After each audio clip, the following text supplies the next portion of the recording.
What's up, y'all? Welcome back. This is the live stream number 3. It is good to be back with you. We made it to Friday. Congratulations. Today we're going to talk about the Michael Cohen congressional hearing that just happened a few days ago, some of the reasoning behind why it took place in the first place, and how it conveniently took place concurrently with something else that was going on in the news you might not have heard too much about. So sit back, relax, and join us for the Wright Brothers Live.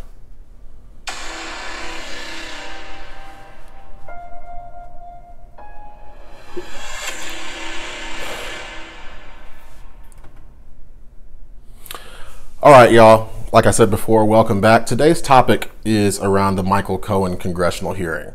So, as you know, a couple days ago, Michael Cohen, he was Trump's former lawyer. He went to Congress and there was a hearing and they were trying to probe, and basically it was another opportunity for the left to try to find any type of dirt whatsoever to make sure that that President Trump could be cast in even more of a negative light than he already was.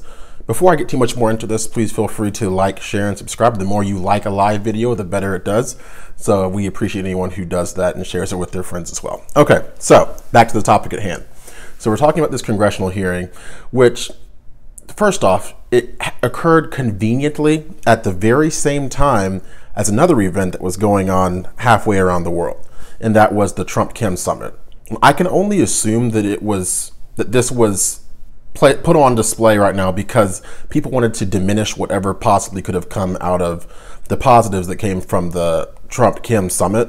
And that's not what we're going to talk about tonight, but I just want to feel like that's worth mentioning, that sometimes people will go out of their way to try to make sure that people's attention is diverted somewhere else. It's important for us to keep an eye on what the news cycle does and who really they choose to focus on in certain times, because the Trump-Kim summit was actually very historic. It was the second summit. Previously, there had been no U.S. presidents who had met with the North Korean regime, and instead we were treated to hours and hours on end of analysis and live coverage of the Michael Cohen situation. So bear that in mind. But in the Michael Cohen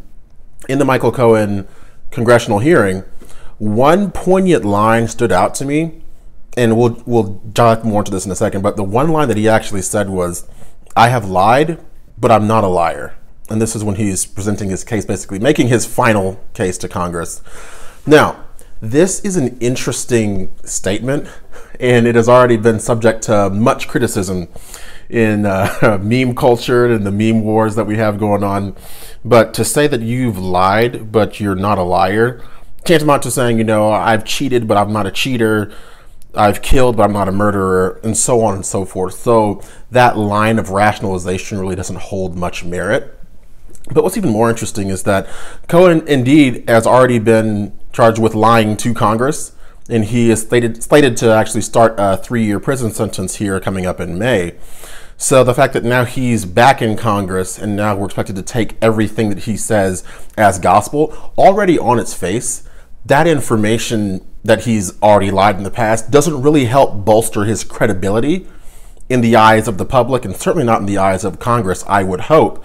But obviously, Congress wanted him to be there at this point in time to give his case and to give more information, because they're looking for anything that they can get to hopefully paint President Trump as, oh, he's unfit for office. See, now we need to impeach him, what have you, because the Democrats own the House now. So he made that statement. I thought it was really interesting that he made that statement, knowing full well he's going to prison for 3 years for lying to Congress before. But now he's supposed to be taken completely seriously. Now, throughout this testimony in this hearing, he claims that, oh yeah, President Trump is a racist, he's a con man, and he told me to do things that I didn't really want to do it. I'm just like, look, if you're a lawyer, right? And lawyers, obviously, they have rules and they have stipulations and things that they're supposed to do. If someone's telling you to do something, even if it's a client, and you think that it is not in the best interest, then as a lawyer, honestly, almost part of your job is to say, I don't think we should do this, I think we should course correct, because your job is also to give legal advice.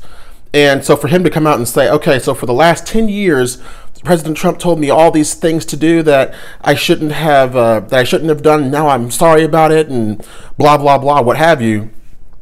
And now we've got these situations that are developing. So before we get off topic too much, the next thing I want to talk about is some of the support that he was receiving. So actually, it's been noted now that Stormy Daniels, the porn star who just simply will not go away. I don't know if business is flagging or if she's not, as in high demand as she used to be. But she issued a statement saying that she supported what Cohen was doing or whatever. I don't understand why she feels the need to try to be relevant anyway. But another interesting point that I have to bring up is the book deal.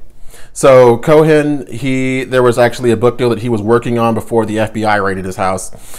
Just a minor detail there, but he had this book deal, and I'm not sure what it is about this political climate we're in that makes book deals so alluring to publishers. But let's be honest, if it were not for the rabid mainstream media trying to find anything they can to pin on this president, then these book deals really wouldn't get the time of day. But we saw Omarosa Manigault, she was one, and then we have so many other people. These leakers are trying to become celebrities in their own right, saying, I was close to President Trump, and then he did this, and he said that. And all of the information in these bombshell revelation books are really nothing more than hot air.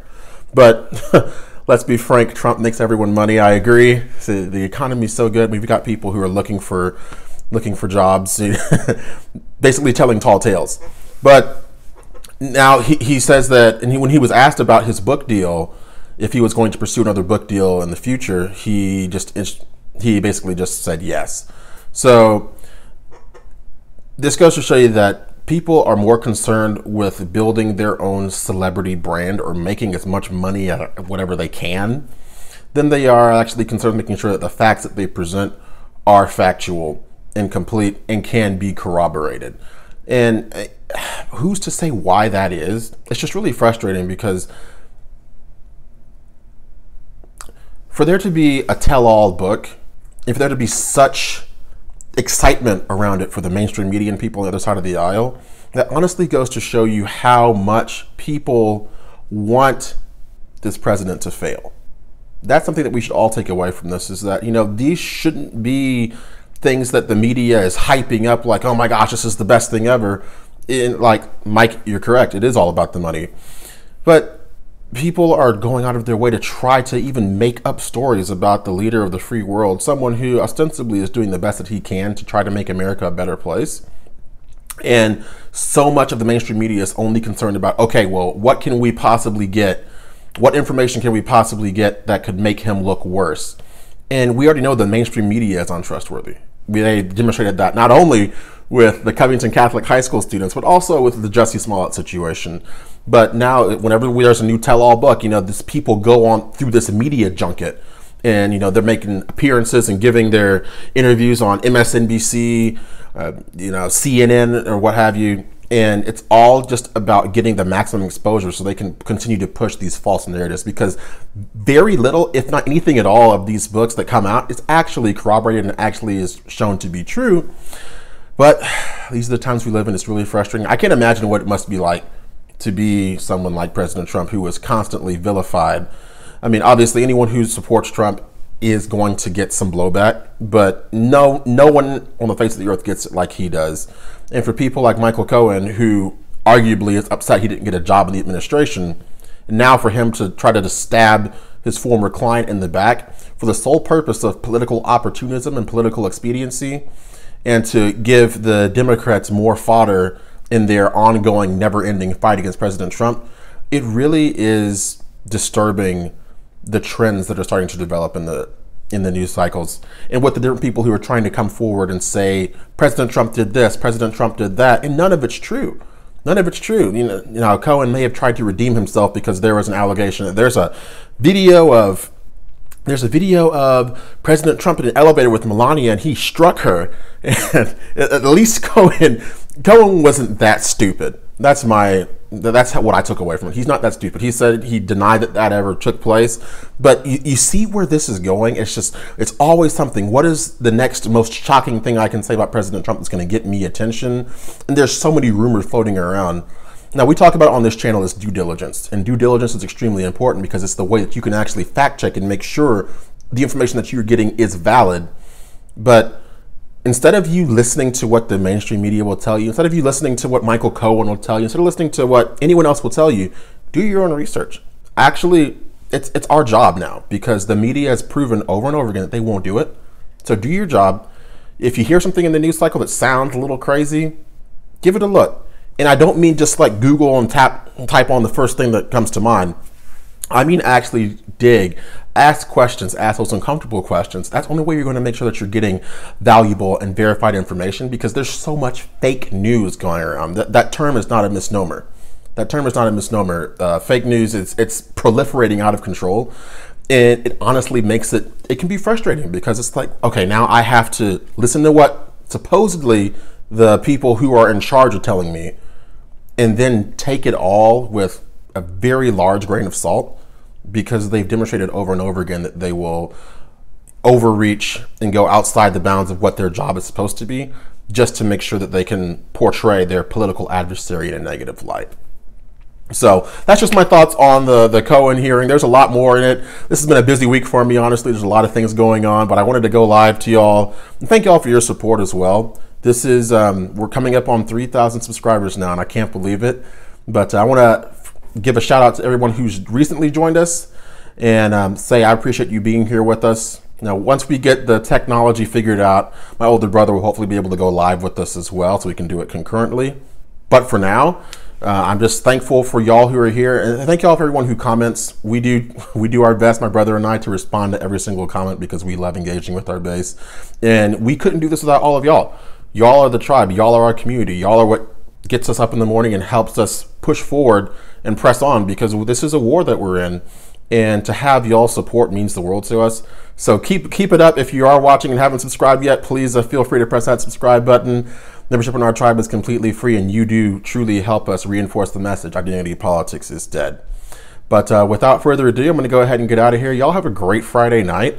As I said before, like, share, and subscribe. If you haven't already, share this video with your friends. Hope you enjoyed it. And there will be a full feature-length presentation. You know what it is now. We have the intro, and then my brother and I both talking.